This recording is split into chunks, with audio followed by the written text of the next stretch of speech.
দুই গোষ্ঠীর মারপিটের ঘটনায় নাম জড়ালো পুরোহিতদের, আর তাতেই ক্ষুব্ধ পুরোহিত সমাজ। অবিলম্বে দোষীদের শাস্তির দাবি জানিয়ে জেলা প্রশাসন থেকে শুরু করে পুলিশ ও পুর প্রশাসনের কাছে অভিযোগ জানালেন পুরোহিতরা। ঘটনাটি ঘটেছে রায়গঞ্জের 25 নম্বর ওয়ার্ডের দেবীপুর সংলগ্ন এলাকায়।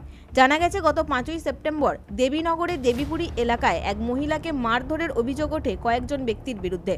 থানায় অভিযোগ দায়ের হয় ওই সকল ব্যক্তিদের নামে।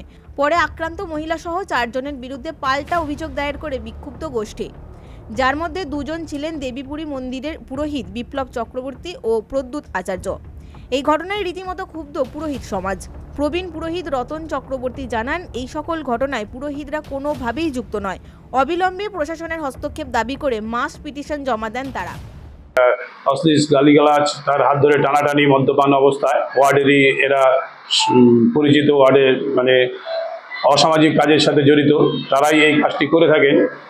তারপর দেখি যখন পাল্টা পুলিশ আসেন, পুলিশ এসে মহিলাকে বলেন যে আপনি বাড়িতে কোনো কিছু বলবেন না, আপনি থানায় কেস করেন। ওনারা থানায় যায় কেস করে।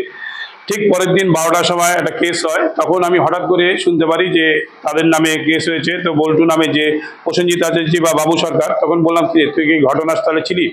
বলে যে না, আমি থানার থেকে ওই গলি থেকে আসতেছি, দেখলাম ওদেরকে 3 জন, মানে ওনাকে দেখলে পরেই তার নাম ওখানে এন্ট্রি হয়ে যায়। অভিযুক্ত পুরোহিত বিপ্লব চক্রবর্তী বলেন, অন্যায়ভাবে ফাঁসিয়ে দেওয়া হচ্ছে এই ঘটনায়। ঘটনাটা হচ্ছে গত 5ই সেপ্টেম্বর শিক্ষক দিবসের দিন আমাদের ওয়ার্ডেরই একজন মানে বাসিন্দা মহিলা, যার স্বামী বাইরে থাকে, যার স্বামী বাইরে কর্মরত, সে তার 2 ছেলেকে নিয়ে বাড়িতে একাই থাকে। তো সে তার ছেলেকে নিয়ে প্রাইভেট থেকে আসছিল। হঠাৎ করে আমাদের ওয়ার্ডের 3 জন মানে অসামাজিক মানে কাজে যারা থাকে, ইনভলভ থাকে, এরকম 3 জন ব্যক্তি, বিকাশ মল্লিক, গদাই দত্ত আর রতন সরকার, এই 3 জন তাকে হেনস্থা করে এবং শারীরিকভাবে তাকে হেনস্থা করার চেষ্টা করে। এবং তার পরিপ্রেক্ষিতে একটা প্রতিবাদ মানে সংগঠিত হয়। ওই মহিলা যে মমিতা দেব, উনি থানায় গিয়ে এদের 3 জনের নামে এফআইআর করে। তো পরবর্তীতে আমরা জানতে পারি যে পরের দিন যাদের নামে এফআইআর করা হয়েছিল, সেই বিকাশ মল্লিক, গদাই দত্ত আর রতন সরকার, তারা আবার একটা পাল্টা এফআইআর করে, যেখানে আমার নাম আর ওই প্রসেনজিৎ আচার্যের নাম বল্টু, এদের 2 জনের নাম দিয়েছে। তা আমি তো ব্যক্তিগতভাবে এই দেবপুরি মন্দিরে বাবার সেবায়িত হিসেবে থাকি, বাবার আমি পুজো অর্চনা করি।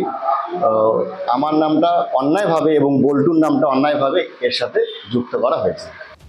ওয়ার্ড কোঅর্ডিনেটর অসীম অধিকারীর মতে, রাজনৈতিক বিরোধ থাকতেই পারে, তার জন্য পুরোহিতদের ওপর এ ধরনের আক্রমণ নিন্দনীয়। Bureau report, big news Bangla.